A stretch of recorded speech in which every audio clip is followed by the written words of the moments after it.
documentary is with one of the longest-standing civil rights activists and abolitionists of the 20th century. He is the retired pastor of the Greater St. Paul Missionary Baptist Church, 213 Stone Street in Cocoa, Florida. It is my honor to present to you the esteemed Reverend Dr. W.O. Wells, Sr.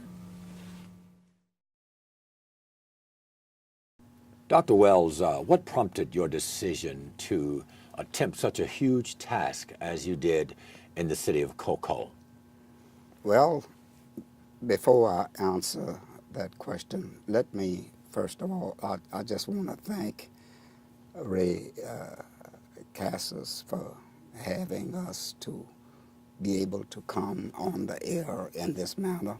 It's a privilege of mine to know that that we do have men like him in this country who are concerned about what's happening. And I just wanted to make that statement first before you go into your questions to me.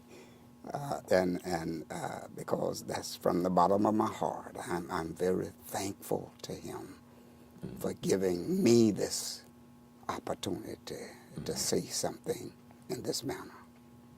All right, sir. Then can you just give us a briefing on what caused you to undertake such a huge task as you undertook, being a young man when you first started this?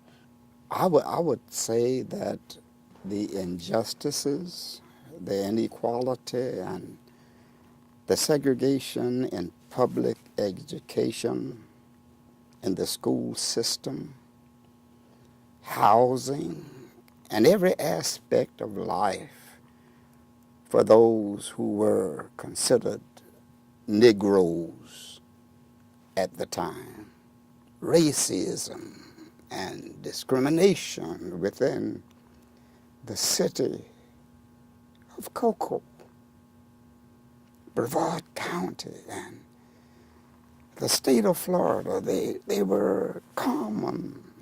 There were common practices in the 1950s and in the 1960s. Now, the conditions today in this new millennium are still not perfect, but they are better because of the sacrifices of many, both black and white, who would not settle for less than change in our lifetime. Give me some of the people that you know and that you remember. Say, for instance, back in the early part of your ministry at the church, at St. Paul Missionary Baptist Church, give me some of the earlier people that you remember that helped you and that joined in with you during this struggle. Some of the people like your friend Ralph Abernathy and others. Some of the people that were right here local, such as I believe a city councilman that was here during the time. Just give me a few of those that you remember. Now, when we talk about Ralph Abernathy, Martin Luther King, and those fellows, those were great men, and all of those who worked with Martin. And right here in the city of Cocoa, there at the church, I had some good people who believed in what I was trying to do, and they were willing to work with me, and they did. Good. They did work with me, and together, man, the Lord blessed us to just do wonderful things during that civil rights struggle. I, not being from this area, I heard of a councilman that was with you a lot. I think his name was Stone. Do you remember him?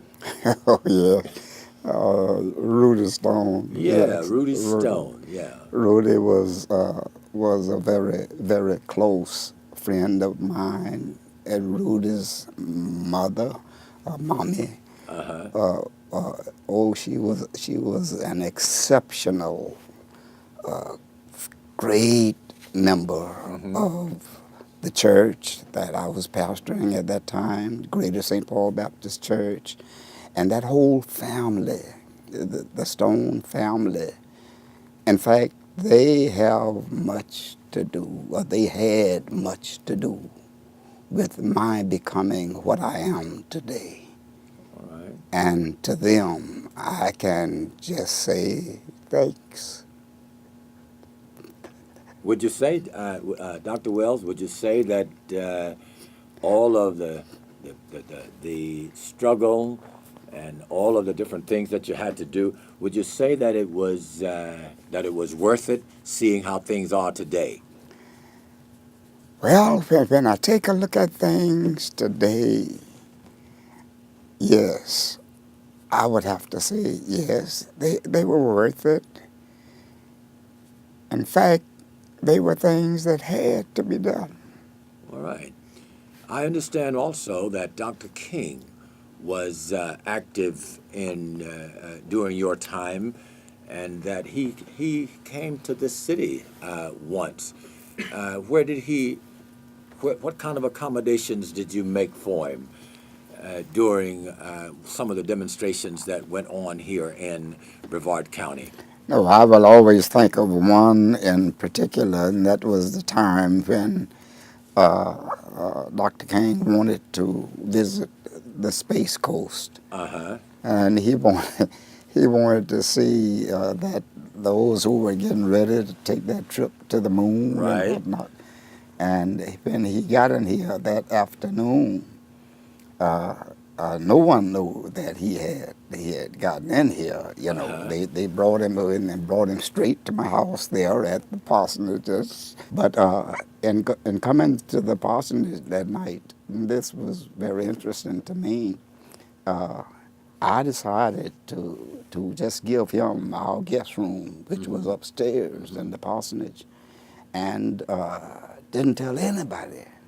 Didn't tell anybody that he was going to be with us that particular night. And about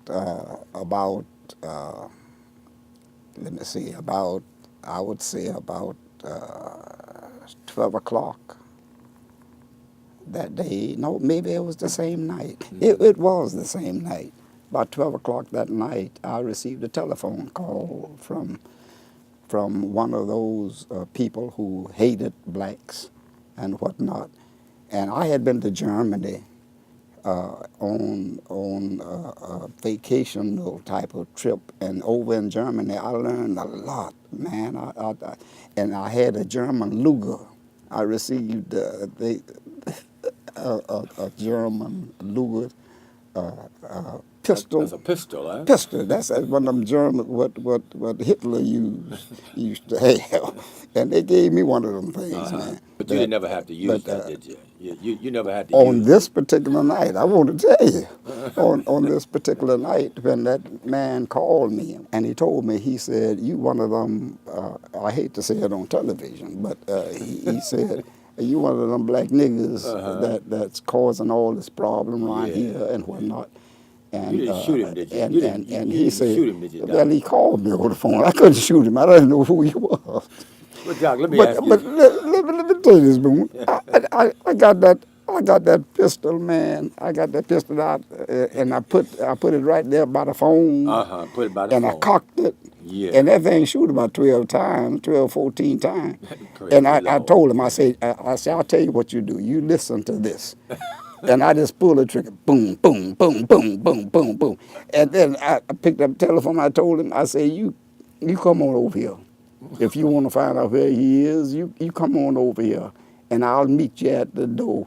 Doc, and I'll blow you up. Well, Reverend Dr. Wells, let me ask you this last question here. If you had to do this over again, after realizing the threats to your family, the threats to you, the threats to the people that helped you, if you had to do it over again, would you do it? I wouldn't hesitate, Doc. There's no reason in the world why any individual who believes in the rights of freedom for everybody, not just one particular section or one particular type of individuals, but who believed in freedom for everybody. Okay. To just think of they're being mistreated, they're being denied their rights. All of us have a right to the tree of life, and we ought to be able to live as God would want us to live. And to have anybody who thinks that they are bigger than God, who could tell us that we don't have any place on this earth and that we got to be their slaves forever.